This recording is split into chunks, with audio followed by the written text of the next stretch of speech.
Dance with me. Back and forth. What's going on, guys? Welcome back to Quick 60 Sports.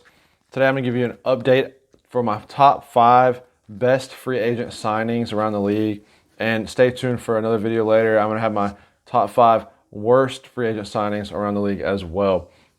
So let's jump right into it, guys. The number one, and this is no particular order, but number one top best free agent signing, I have the Detroit Lions with DJ Chark. They signed him for only 1 year, $10 million. And DJ Chark is a really good receiver. So I don't know who DJ Chark's agent is, but he needs to find a new one. You know, the Lions only had St. Brown. He was a rookie last year, I believe, and he did really good, but they need another receiver, so they got to go into DJ Chark, especially for a 1 year prove-it deal as well. My number 2 top free agent signing is Teddy Bridgewater for the Miami Dolphins. You know, he left Denver. He was a starter. He did okay as a starter, but he's probably the number 1 backup, him or Mariota, in the NFL. And they signed him for 1 year, $6.5 million. And so that's really cheap and to get one of the best backups. And honestly, when you have Tua, odds are Teddy's probably going to play at least, I'd say, 6 to 10 games next year in the NFL. So you got an NFL quarterback who's probably going to be starting for your team a minimum 6 games next year for $6.5 million. That's not bad at all as far as for a bargain. The Jags, they got Evan Ingram. The Jags made some crazy deals. I don't know what they were thinking most of the time, but one deal that they made was really good was Evan Ingram. They signed him from the Giants. He was 1 year, $9 million contract. So only paying him $9 million on a 1 year prove-it deal. He's really athletic. You know, he had some injuries, but that's going to be a great weapon for Trevor Lawrence and company. So aside from their free agent signings that they had, Evan Ingram's a great signing for the Jags for 1 year, $9 million.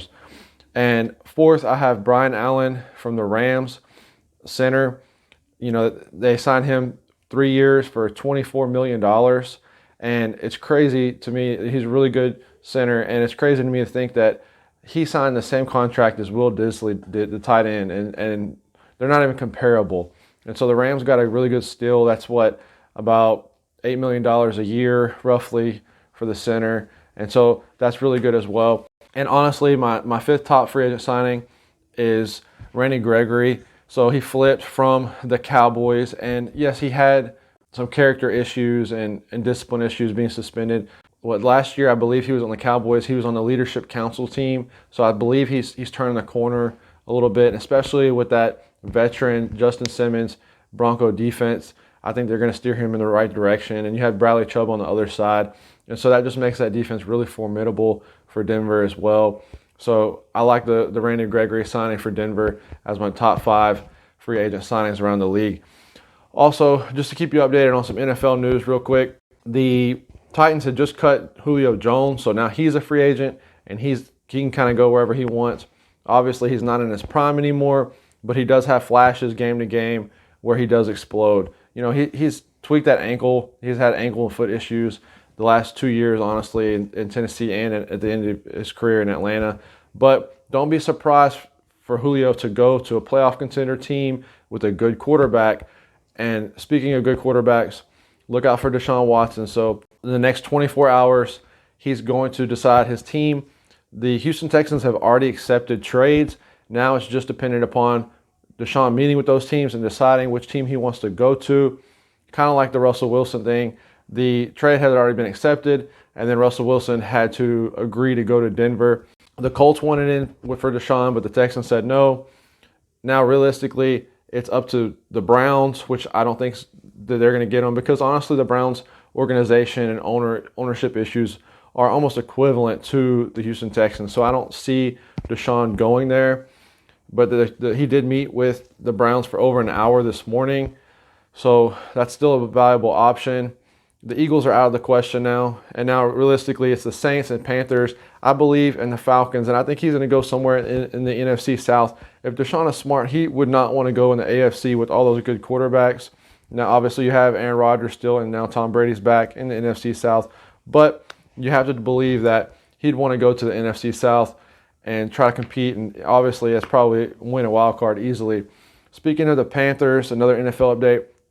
They offered, and like I had said in my prior video, if you go watch it, almost all of their pieces are up for trade other than Brian Burns for the Carolina Panthers. And so, you know, they had actually said that they were going to trade Christian McCaffrey. They made an offer to the Chiefs for Tyreek Hill, but the Chiefs declined that offer, so he's still staying. But obviously they want to move Christian McCaffrey a little bit just because of his injury history and how much they owe for him on the cap. So if they can clear that up and get a great player in return, especially trying to get Deshaun, if they had Tyreek Hill, that would be very interesting to see. But that's not going to happen. The Chiefs aren't going to give up Tyreek Hill for Christian McCaffrey, including his injury history. So stay tuned, guys. And, you know, honestly, I don't see how Deshaun would want to go to Atlanta. I know he grew up in Georgia. He was a ball boy for the Falcons, and Arthur Blank. But at the same time, they don't have any receiver options. Now, I did hear that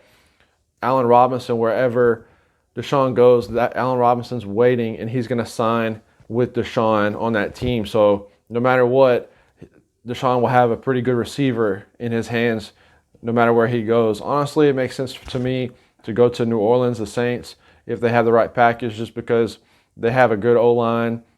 The Browns also have a good O-line, but they also have weapons at running back. They have a pretty good defense as well. You still have Michael Thomas coming back, and you know, and obviously if they get Allen Robinson as well. So that would be the smart pick if I was Deshaun. Not saying that's going to happen. I think the top two suitors actually are the Falcons and the Browns, but we'll see what happens. Within 24 hours, it's going to happen. So stay tuned, guys. Please give me a like if you like my page. Please subscribe if you want more NFL updates, MLB and NBA updates as well. Look, check back on my prior video of March Madness. Comment down below. Let me know before the madness starts who you pick and predict to win the NCAA tournament. I'm really interested in your guys' opinions on that as well. And stay tuned for my worst 5 free agent signings coming in the coming days. All right, guys. Till next time.